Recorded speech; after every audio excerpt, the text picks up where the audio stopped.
Bien, la medida de posición estadística tenemos de dos tipos. La medida de posición central, son la media aritmética y mediana, y la de posición no central, pues son la moda, los cuantiles, que son cuartiles, quintiles, deciles, percentiles, es decir, valores que distribuyen en partes iguales a la distribución de la variable.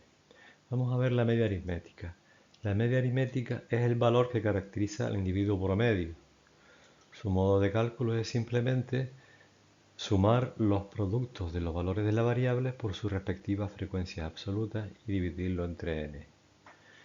Su expresión, que aparece aquí como el sumatorio desde igual 1 hasta k de los x sub i por n sub i dividido entre n, también esta expresión de aquí, n sub i dividido entre n, sabemos nosotros que es la frecuencia relativa. Por lo tanto, se puede escribir también la media aritmética como la suma de los productos de los valores de la variable por su correspondiente frecuencia relativa. Si la variable es continua, en vez de trabajar con x sub i, se sustituye las x sub i por su marca de clase, de tal forma que la expresión nos quedaría como la suma de los productos de las marcas de clase por la correspondiente frecuencia relativa. Vamos a ver este ejemplo sencillo, que tenemos una serie de valores y nos piden calcular el valor medio. Pues simplemente vamos a aplicar la fórmula que es cada valor de la variable por su frecuencia absoluta dividido entre el número total de observaciones. Tendríamos que poner, por ejemplo, el 10 por 1 porque se repite una sola vez, el 12 se repite una sola vez, el 24 se repite 3 veces, pues sería 24 por las 3 veces que se repite. La suma de estos productos me da 200 dividido entre 10, por lo tanto la media de esos valores es 20.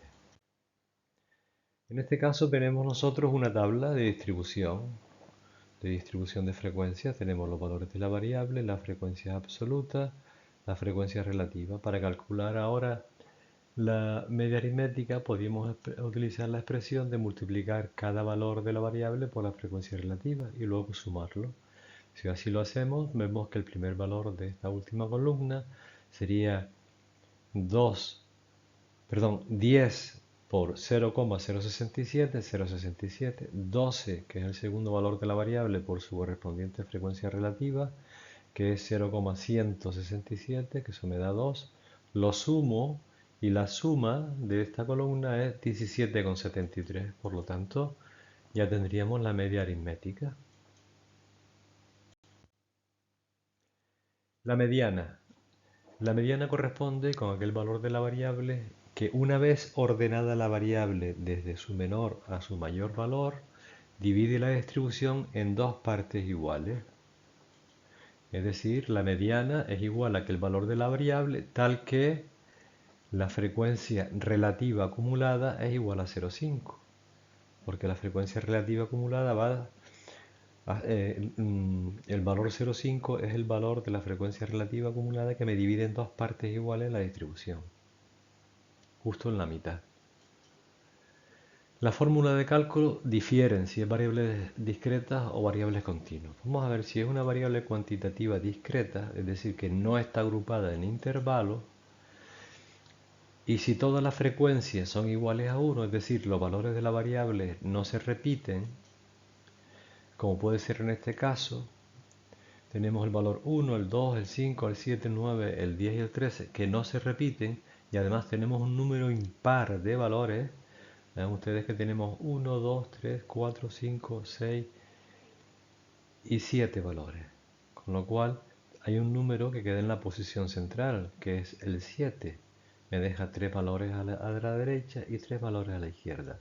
Por lo tanto, la mediana, en este caso, cuando hay un número impar de valores, pues sería el 7, que es el valor que me queda justo en medio.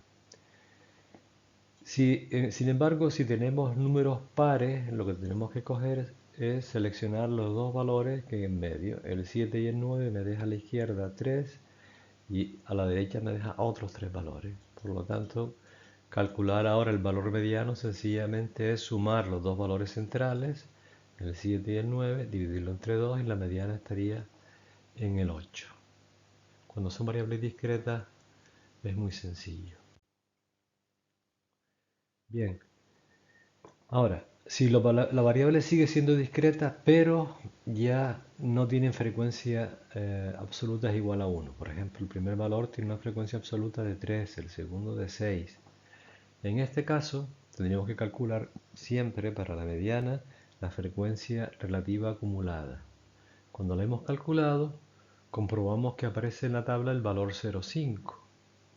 El valor 0,5 me está diciendo que a este valor le corresponde el valor 2 de la variable. Por lo tanto, la mediana es aquel valor de la variable al que le corresponde la frecuencia relativa acumulada de 0,5. Vamos a la tabla siguiente. Aquí, si calculamos nosotros la frecuencia relativas acumuladas, no aparece en la tabla el 0,5 como aparecía antes. Ahora tenemos que trabajar de la siguiente manera. Tenemos que buscar cuál es el valor de la frecuencia relativa acumulada inmediatamente superior al 0,5. En este caso es el 0,68. Por lo tanto, la mediana corresponde a este valor del 0,68, que es inmediatamente superior al 0,5, que no nos aparece en la tabla. Por lo tanto, la mediana sería el 5, que es el valor de la variable que le corresponde a esta frecuencia absoluta acumulada. ¿Qué pasa cuando la variable es continua? Es decir, cuando una variable cuantitativa que viene en intervalos. Aquí hay que dar los siguientes pasos. Primero, buscar también el valor de 0,5 en la columna de las frecuencias relativas acumuladas. En segundo lugar, si el valor se encuentra en la tabla, entonces no hay ningún problema, porque la mediana coincide con el extremo superior del intervalo que corresponda a la frecuencia relativa del 0,5. Si el valor no se encuentra en la tabla, entonces estará situado entre los valores de dos frecuencias relativas acumuladas. Es decir, aquí tenemos esta expresión donde el 0,5 no se encuentra en la tabla, el 0,5 que aparece en rojito, sino que está comprendido entre dos valores de la frecuencia relativa acumulada, entre el f sub i que le queda por arriba y el inferior que le queda f sub i menos 1. Si nosotros nos damos cuenta, este valor estará en un punto dentro del intervalo que contiene al 0,5. Entonces, para esos casos hay que aplicar la siguiente fórmula. La mediana será igual al valor del extremo inferior del intervalo más la amplitud del intervalo dividida entre la frecuencia relativa de dicho intervalo por 0,5 menos la frecuencia relativa del intervalo anterior. Vamos a ver un ejemplo. Aquí tenemos nosotros una distribución de frecuencia de una variable en intervalo. El primero va del 2 al 6, hay 17 individuos, etcétera, etcétera. Y vamos a aplicar la fórmula de la mediana. Como siempre, tenemos que calcular para la mediana la frecuencia relativa acumulada. Observamos en la columna de la frecuencia relativa acumulada que no aparece el 0,5, sino que el inmediatamente superior es el 0,54. Pues bien, este será el intervalo que contiene a la mediana, el que corresponde al 0,54, que es 25,32. Por lo tanto, ya sabemos que el extremo inferior del intervalo, según la fórmula, es 25. Hemos de calcular la amplitud, necesitamos la amplitud, calculamos la amplitud, que es simplemente la diferencia entre el extremo superior e inferior del intervalo. La amplitud del intervalo que contiene a la mediana es 7. La frecuencia relativa de dicho intervalo es 0,05 y la frecuencia relativa acumulada del intervalo anterior sería 0,49. Sustituimos los valores y tenemos la mediana sería igual a 25 más la amplitud decíamos que era 7, frecuencia relativa es 0,05, luego el 0,5 menos 0,49, que decíamos que era la frecuencia relativa acumulada del intervalo anterior. Total que la mediana es 26,4. Vean ustedes que es un valor que está comprendido dentro del intervalo mediano, que va desde 25 a 32.